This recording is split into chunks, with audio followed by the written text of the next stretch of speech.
Cabinet కూర్పుకు సంబంధించి breaking news చూస్తూ ఉన్నాం. ఏపీ కేబినెట్ విస్తరణ వేగం పుంజుకుంది. అదే సమయంలో అసంతృప్తులు అలకలు కూడా పెరుగుతూ ఉన్నాయి. అవకాశం ఇవ్వాలని కొందరు నేతలు ప్రయత్నాలు చేసుకుంటున్నారు. అయితే మరికొందరు నేతలు మాత్రం అవతలి వారికి అవకాశం ఇవ్వొద్దంటూ లాబింగ్ చేస్తున్నారు.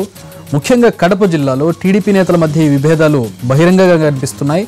ఆదినారాయణ రెడ్డికి మంత్రి పదవి ఇవ్వడాన్ని తీవ్రంగా వ్యతిరేకిస్తోంది రామసుబ్బారెడ్డి వర్గం. దీంతో జిల్లా ఇన్ఛార్జి మంత్రి గంటా శ్రీనివాసరావుతో భేటీ అయ్యారు ఏపీ సీఎం ముఖ్యమంత్రితో కూడా మాట్లాడినట్లుగా తెలుస్తోంది.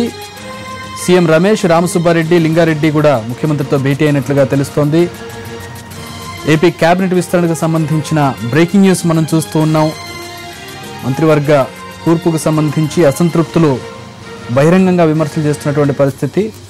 ఆదినారాయణ రెడ్డికి, రామసుబ్బారెడ్డి వర్గానికి పొరపచ్చాలు ఉన్న విషయం తెలిసిందే. ఆదినారాయణ రెడ్డికి పదవి వస్తుందనే వార్తలు వినిపిస్తున్న నేపథ్యంలో ఆదినారాయణ రెడ్డికి గనక పదవి ఇస్తే బహిరంగంగా చెబుతూ ఉన్న రామసుబ్బారెడ్డి వెళ్ళిపోతాం మేము పార్టీ నుంచి అంటూ.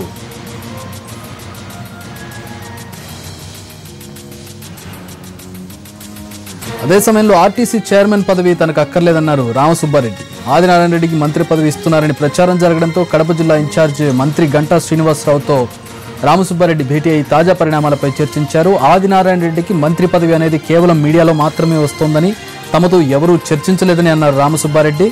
ఆదినారాయణ రెడ్డిని పార్టీలో చేర్చుకునే రోజే అన్ని విషయాలు చంద్రబాబుకు చెప్పామని రామసుబ్బారెడ్డి చెబుతున్నారు. మంత్రివర్గ విస్తరణ రేపు జరుగుతుందనేది మేము కూడా మీడియాలో, టీవీల్లో చూసినటువంటి వార్తలు. ఈరోజు ఆదినారాయణ రెడ్డి పార్టీలో చేరడం, ఈరోజు మంత్రివర్గం విస్తరణలో అవకాశం ఉంటుందనేది కూడా పేపర్లో, మీడియాలో చూసింది. ఇంతవరకు ముఖ్యమంత్రి గారు పిలిచి మా జిల్లాలో నాయకులతో ఎవరితో కూడా ఆదినారాయణ రెడ్డికి ఇస్తున్నామనేది ఇంతవరకు తెలియజేయలేదు. మేమందరం కూడా పార్టీ కోసం చాలా కష్టపడి 10 సంవత్సరాల అపోజిషన్లో చాలా ముఖ్యమైనటువంటి నాయకులు పోరాటాలు చేసిన రాజశేఖర రెడ్డి ముఖ్యమంత్రిగా ఉన్నారు. జైలుకి నేనే కాదు, సతీష్ రెడ్డి వెళ్ళాడు, మేము వెళ్ళాము. చాలామంది కూడా కేసుల్లో ఇరుక్కున్నారు. చాలా కష్టపడి చేశాం. సీఎం రమేష్ గారు కూడా 10 సంవత్సరాలు ఉన్నప్పుడు కూడా ఆయన కూడా జిల్లాలో సారథ్యం వహించి చూసే ప్రయత్నం చేశారు పార్టీ కోసం. అందరం ఉన్నాం. ఏదైనా కూడా మేమంతా కోరేది చంద్రబాబు నాయుడు గారి నాయకత్వం బలపడే విధంగా నిర్ణయాలు జరగాలనేది కోరుతున్నాం. ఇంతవరకు అయితే నాకు మమ్మల్ని పిలిచి అయితే చెప్పలేదు ఇంతవరకు. సరే, ఒకవేళ ఆదినారాయణ రెడ్డికి పదవి ఇస్తే వాటికి అవన్నీ కూడా ఆయన పిలిచి అడిగినప్పుడు తప్పకుండా మా అభిప్రాయాన్ని తెలియజేస్తాము. సార్, మీరు తెలుగుదేశం పార్టీలో ఆదినారాయణ రెడ్డి చేరేటప్పుడు మీకు ప్రాధాన్యత ఇస్తాము, మీకు మీ ప్రయోజనాలకు ఎటువంటి ఇబ్బంది కలగదు అన్నారు. కానీ ఇప్పుడు చూస్తే పరిస్థితి అలా ఉందా? మీకు ఈ సంవత్సరం నుంచి ఏం జరిగింది? నేను ఆ రోజు కూడా క్లియర్గా నా అభిప్రాయాన్ని వ్యక్తం చేశాను. ముఖ్యమంత్రి గారు ఒక నిర్ణయం తీసుకొని పార్టీ శ్రేయస్సు దృష్ట్యా నేను తీసుకోవాలనుకున్నప్పుడు కూడా చెప్పడం జరిగింది. కొంత ఇబ్బందులు కలుగుతాయంటే నేనున్నాను అని చెప్పడం జరిగింది. నేను ఏది కూడా ఆయన కూడా ఆ రోజు డిమాండ్ చేయలేదు. కానీ మాకు గౌరవంగా కార్యకర్తలు ఇబ్బంది పడని విధంగా మీరు మమ్మల్ని చూసుకోమని చెప్పినాము, అంతే. ఒకవేళ ఈ పరిస్థితి వచ్చినప్పుడు మాట్లాడతాను. ముఖ్యమంత్రి గారికి అన్ని తెలుసు. ఆయన మంత్రి పదవి ఇచ్చి మీకు ఆర్టీసీ చైర్మన్ పదవి ఇస్తా అంటే తీసుకుంటాను. నేను ఆర్టీసీ రెండవది చైర్మన్ పదవి నేను ఎప్పుడో ఆ రోజు కూడా వద్దని చెప్పాను. నేను వద్దని చెప్పాను ఆ రోజు.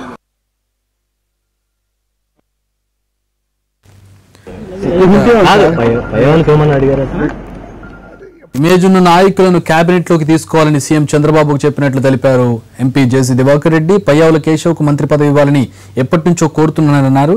చంద్రబాబు అందరూ చెబుతున్నది విన్నారని, ఆయన మొదలు ఏముందో ఎవరికీ తెలియదన్నారు జేసీ.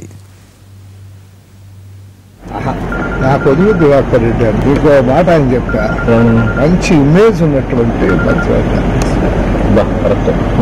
ఒక్క మాట ఇమేజ్ ఉన్న మంత్రివర్గాన్ని ఎంచుకోండి. మీ జిల్లాలో ఇమేజ్ ఉండాలండి మీ గవర్నమెంట్ కు. అదే రాష్ట్ర ప్రజలు కోరుకుంటున్నావు, మేము కోరుకుంటున్నాము చెప్పొచ్చాను.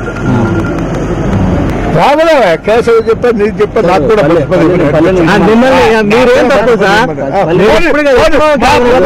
పదవి అడిగారంటే పల్లె ఉంచమన్నారా మీరు? మా బ్రదర్ పేరు ఎత్తలే, అది చెప్పలే. I never went there for my brother. ఆ ప్రసక్తి ఇంతవరకు ఎప్పుడు తెలుసు చెప్పను కూడా.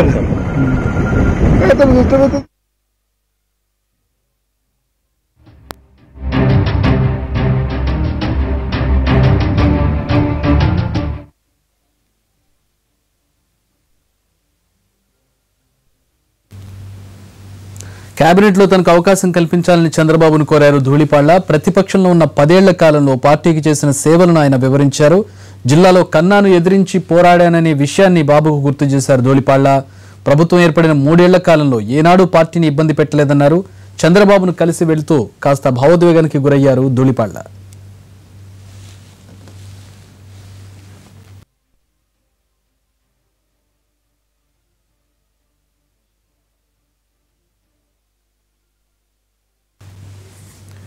రేపు కేబినెట్ విస్తరణ జరగనుండడంతో ఆశావాహులంతా సీఎం చంద్రబాబును కలుస్తున్నారు. తమకు మంత్రి పదవి ఇవ్వాలని కోరుతున్నారు. ఇప్పటి వరకు చంద్రబాబును ఎవరెవరు కలిశారనే విషయంపై పూర్తి వివరాలు మా ప్రతినిధి పిఎంఆర్ చంద్రశేఖర్ అందిస్తారు.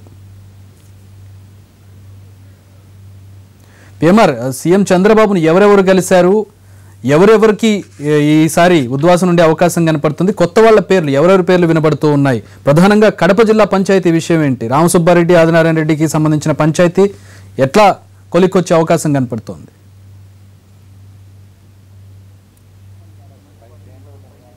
చక్రి, ఈరోజు ఉదయం నుంచి కూడా చంద్రబాబు నాయుడు మంత్రివర్గ విస్తరణకు సంబంధించిన తుది జాబితాను ఖరారు చేసే దిశగా కసరత్తులు చేయడంతో పాటుగా మరొక విషయం ఏంటంటే మొత్తంగా మంత్రివర్గ విస్తరణలో భాగంగా మొత్తం 26 స్థానాలను భర్తీ చేసేయాలా, లేకపోతే 1-2 స్థానాలను ఏదైనా అట్టిపెట్టుకోవాలా, భవిష్యత్తులో మరొకసారి విస్తరణ చేసే దిశగా ఏమైనా ఆలోచించాలనే దాని మీద ముఖ్య నేతలతో వీళ్ళందరితో కూడా చర్చించినట్టుగా తెలుస్తుంది. ఇవాళ చంద్రబాబు నాయుడిని కలిసిన ముఖ్య నేతల విషయానికి వస్తే యనమల రామకృష్ణుని కలిశారు, కళా వెంకట్రావు కలిశారు, బొజ్జల గోపాలకృష్ణారెడ్డి, ధూళిపాళ్ల నరేంద్ర, కొద్దిసేపు క్రితం జ్యోతుల నెహ్రూ వెళ్లారు, అలాగే జేసీ దివాకర్ రెడ్డి కూడా కలవడం జరిగింది. సో ఓవరాల్ గా చూసుకుంటా అంటే వీళ్ళందరితో కూడా చంద్రబాబు నాయుడు విడివిడిగా భేటీ కావడం జరిగింది. వీళ్లలో బొజ్జల గోపాలకృష్ణారెడ్డి ప్రస్తుతం మంత్రిగా కొనసాగుతున్నారు. ఆయన్ని మంత్రివర్గాల నుంచి తప్పిస్తారన్న ప్రచారం జరుగుతున్న నేపథ్యంలో నిన్ననే తన కొడుకుతో సహా వచ్చి చంద్రబాబు నాయుడిని కలవటం, తనని కేబినెట్ లో కొనసాగించేలాగా మరొక అవకాశం ఇవ్వాలని చెప్పి కోరినట్టుగా తెలుస్తుంది. దాంతో పాటుగా ఇవాళ కూడా చంద్రబాబు నాయుడిని బొజ్జల వచ్చి పర్సనల్ గా కలిసి విడిగా మాట్లాడి వెళ్ళడం జరిగింది. సో ఆయన అయితే మీడియాతో మాట్లాడలేదు. మనకు అందుతున్న సమాచారం మేరకు ఆయన ఆరోగ్యరీత్యా అంటే ఆయన మీద పార్టీకి సీనియర్గా సేవలు అందిస్తూ వస్తున్నారు, అలాగే పార్టీ కష్టకాలంలో ఉన్నప్పుడు కూడా ఆదుకుంటూనే ఉన్నారు. కానీ ప్రస్తుతం ఆయన ఆరోగ్య పరిస్థితి సరిగా లేని కారణంగా ఆయన్ని తప్పించాలనే దిశగా ఒక నిర్ణయానికి వచ్చినట్లుగా మనకు సమాచారం అవుతుంది. అయితే ఏదైనా అనూహ్య పరిణామాలు జరిగితే తప్ప దాదాపు బొజ్జల ఉద్వాసన ఖాయంగా కనిపిస్తుంది. బొజ్జలను గనక కేబినెట్ నుంచి బయటకు పంపిస్తే ఆ స్థానాన్ని వైసీపీ నుంచి వచ్చిన ఎమ్మెల్యే అమర్నాథ్ రెడ్డితో భర్తీ చేసే దిశగా ఇప్పటికే ఒక నిర్ణయం తీసుకున్నట్టుగా కనిపిస్తుంది. అయితే చంద్రబాబు వైపు నుంచి బొజ్జల విషయంలో చంద్రబాబు వైపు నుంచి పార్టీలోనూ అంతర్గతంగాను అలాగే బయటకు సంబంధించిన బొజ్జల సన్నిహితులు అలాగే చంద్రబాబు నాయుడు సన్నిహితులు ఎవరైతే ఉంటారో వాళ్ళందరూ కూడా బొజ్జల విషయంలో కొంత ఒత్తిడి తీసుకొచ్చే ప్రయత్నం చేస్తున్నట్టుగా మనకు తెలుస్తుంది. సో ఈ నేపథ్యంలో చివరి నిమిషంలో బొజ్జల విషయం మీద ఏమన్నా మార్పులు చేర్పులు కానీ నిర్ణయం మీద ఏదన్నా కొంత మార్పు ఉండే అవకాశం ఉందన్న ప్రచారం కూడా ప్రస్తుతం పార్టీ వర్గాల్లో జరుగుతుంది. ఇక మరొక సీనియర్ నేత ధూళిపాళ్ల నరేంద్ర అయితే చంద్రబాబు నాయుడిని కలిసి వచ్చిన తర్వాత మీడియాతో చిట్ గా మాట్లాడుతున్న సందర్భంలో ఆయన కొంత భావోద్వేగానికి గురి కావడం జరిగింది. సో ఈ నేపథ్యంలో లోపల జరుగుతున్న పరిణామాల ఆయన వాళ్ళిద్దరి మధ్య జరిగిన సంభాషణకు సంబంధించిన కొన్ని వివరాలు మనకు అందిన సమాచారం మేరకైతే తాను గత ప్రతిపక్షంలో ఉన్న 10 ఏళ్ల కాలంలో తాను ఎంత కష్టపడింది ఆ విషయాన్ని స్వయంగా చంద్రబాబు నాయుడు చూశారు. అలాగే అటు అసెంబ్లీలోను కానీ ఇటు జిల్లాలో బలమైన అప్పట్లో కాంగ్రెస్ ప్రభుత్వం ఉండేది. కన్నా లక్ష్మీనారాయణ ప్రత్యేకంగా తనను టార్గెట్ చేసి రాజకీయం చేసినా కానీ తనని ఎదుర్కొనే ప్రయత్నం చేశాను. ఏనాడు కూడా పార్టీకి సంబంధించిన విషయంలో వెనకడుగు వేసే పరిస్థితే లేదు. ఈ విషయాలన్నీ కూడా మీకు తెలుసన్న విషయాన్ని ఆయన చెప్పినప్పటికీ ప్రస్తుతం ఉన్న పరిణామాల దృష్ట్యా అందరికీ అవకాశం కల్పించలేకపోతున్నాం, మరింత ఒత్తిడి తీసుకురావద్దనే అభిప్రాయాన్ని చంద్రబాబు నాయుడు ధూళిపాళ్లకు చెప్పినట్టుగా తెలుస్తుంది. సో ఈ నేపథ్యంలో ఆయన తిరిగి వెళ్ళిపోతున్న సమయంలో ధూళిపాళ్ల మీడియాతో మాట్లాడుతున్న క్రమంలోనూ కొంత భావోద్వేగానికి గురైనట్టుగా కూడా కనిపించింది. సో ఓవరాల్ గా అంటే మనకు అందుతున్న సమాచారం మేరకు గుంటూరు జిల్లా వరకు అయితే రావెల కిషోర్ బాబును తప్పించడం దాదాపు ఖాయమైపోయింది. ఇక పత్తిపాటి పుల్లారావు అయితే ఎవరైతే ఉన్నారో ఆయన అయితే సేఫ్ జోన్ లోనే ఉన్నట్టుగా మనం భావించాల్సి వస్తుంది. ఇక ఓవరాల్ గా చూసుకుంటా అంటే శ్రీకాకుళం జిల్లా మొదలుకొని ఎవరు అవుట్ అనే విషయానికి వస్తే శ్రీకాకుళం జిల్లాలో కళా వెంకట్రావు కేబినెట్ లోకి రానున్నారు. అలాగే సుజయ్ కృష్ణ గారు విజయనగరం జిల్లా నుంచి వస్తున్నారు. అక్కడ కిమిడి మృణాలిని ఎవరైతే ప్రస్తుతం గృహ నిర్మాణ శాఖ మంత్రిగా వ్యవహరిస్తున్నారో ఆమె బయటకు వెళ్ళిపోయే పరిస్థితి కనిపిస్తుంది. ఇక విశాఖపట్నం కానీ తూర్పుగోదావరి జిల్లాలో ఎటువంటి మార్పులు చేర్పులు ఉండకపోవచ్చు. అయితే కొల్లు రవీంద్రని మత్స్యకార సామాజిక వర్గానికి సంబంధించిన కొల్లు రవీంద్రని కనుక తప్పిస్తే సామాజిక సమీకరణాల్లో భాగంగా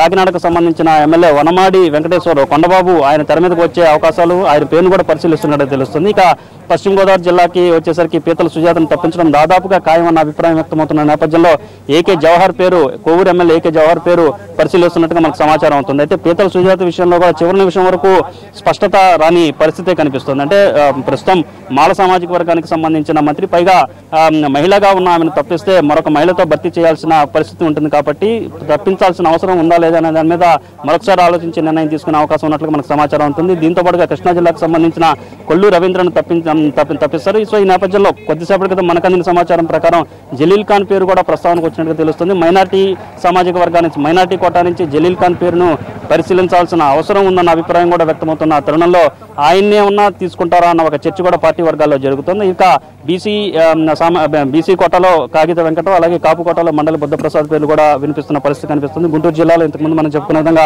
రావెల కిషోర్ బాబును తప్పిస్తారు. ఆ స్థానంలో నక్క ఆనంద్ బాబు లేదా తెనాలి శ్రవణ్ కుమార్ పేర్లు పరిశీలనలోకి వచ్చే అవకాశం ఉన్నట్టుగా కనిపిస్తుంది. ప్రకాశం జిల్లాకు సంబంధించినందుకు పెద్ద మార్పులు చేర్పులు ఉన్న నెల్లూరు జిల్లాలో సోమిరెడ్డి పేరు దాదాపు ఖరారైపోయింది. అయితే బీసీ సామాజిక వర్గం నుంచి ఎక్కువ ప్రాధాన్యత కల్పించాలనే భావన తెలుగుదేశం పార్టీ వర్గాల్లో వ్యక్తమవుతున్న తరుణంలో నెల్లూరు జిల్లా నుంచి బేదా రవిచంద్ర యాదవ్ కూడా స్థానం కల్పించే అవకాశాలను కొట్టిపారాయలేమనే అభిప్రాయం పార్టీ వర్గాల్లో వ్యక్తమవుతుంది. సో ఈ నేపథ్యంలో నెల్లూరు జిల్లా నుంచి ఇప్పటికే మంత్రి నారాయణ ప్రాతినిధ్యం వహిస్తున్నారు కాబట్టి మరొక ఇద్దరు మంత్రులకి ఏమైనా స్థానం కల్పించే అవకాశం ఉంటుందా లేదా అన్న అభిప్రాయం అయితే జరుగుతుంది. సో దీనికి సంబంధించి సోమిరెడ్డి పేరు దాదాపు ఖరారైపోయింది. బేదా రవిచంద్ర యాదవ్ పేరు కూడా పరిశీలనలో ఉన్నట్లుగా మనకి ప్రస్తుతానికి అందుతున్న సమాచారం మేరకు తెలుస్తుంది. అలాగే కర్నూలు జిల్లాకు సంబంధించినంత వరకు అఖిలప్రియ పేరు ఖరారైపోయింది. అలాగే చిత్తూరు జిల్లాకు సంబంధించినంత వరకు బొజ్జల డైలమాలో ఉన్నారు. ఒకవేళ తప్పితే కనుక అమర్నాథ్ రెడ్డి వస్తారు. అనంతపురం జిల్లాకు సంబంధించినంత వరకు కాలువ శ్రీనివాసుల పేరు దాదాపు ఖరారైపోయినట్టుగా తెలుస్తుంది. ఒకవేళ మైనార్టీ కోటాలో జలీల్ ఖాన్కి లభించిన పక్షంలో మైనార్టీ కోటాలో చాంద్ బాషా పేరును కూడా పరిశీలనలోకి తీసుకుంటే ఎలా ఉంటుందన్న చర్చ కూడా పార్టీ వర్గాల్లో జరుగుతున్న పరిస్థితి కనిపిస్తుంది. అయితే ఎవరైతే సీనియర్ నేతగా అనంతపురం జిల్లా నుంచి కొనసాగుతున్నారో పయ్యావుల కేశవ్, ఆయన పేరును కూడా జేసీ చంద్రబాబు వద్ద ప్రతిపాదించినట్టుగా తెలుస్తుంది. అయితే సామాజిక సమీకరణలో భాగంగా అది ఎంతవరకు వర్కౌట్ అవుతుందనే అంశం మీద కూడా ప్రస్తుతం జిల్లాలో చర్చ జరుగుతుంది. మనకు కడప జిల్లాకు సంబంధించి ప్రస్తుతం మంత్రి గంట ఇంటి వద్ద కూడా దీనికి సంబంధించిన పంచాయతీ జరిగింది. ఆదినారాయణ రెడ్డి గనక కేబినెట్లోకి వస్తే తాను ఖచ్చితంగా బయటకు వెళ్ళిపోతున్న అభిప్రాయాన్ని రామ్ సుబ్బారెడ్డి చాలా స్పష్టంగా చెప్పిన క్రమంలో దీన్ని ఇంకా సార్ట్అవుట్ చేసే పరిస్థితుల్లోనే పార్టీ వర్గాలు కానీ పార్టీ పెద్దలు ఉన్న పరిస్థితి కనిపిస్తుంది. ఓవరాల్ గా చూసుకుంటే ఈ రోజు అర్ధరాత్రికి ఒక కొలిక్కి వచ్చి జాబితాని విడుదల చేసే అవకాశం ఉన్నట్లుగా మనకు సమాచారం అవుతుంది. Chakri, thanks for the updates PMR. అది మా ప్రతినిధి పిఎంఆర్ అమరావతి నుంచి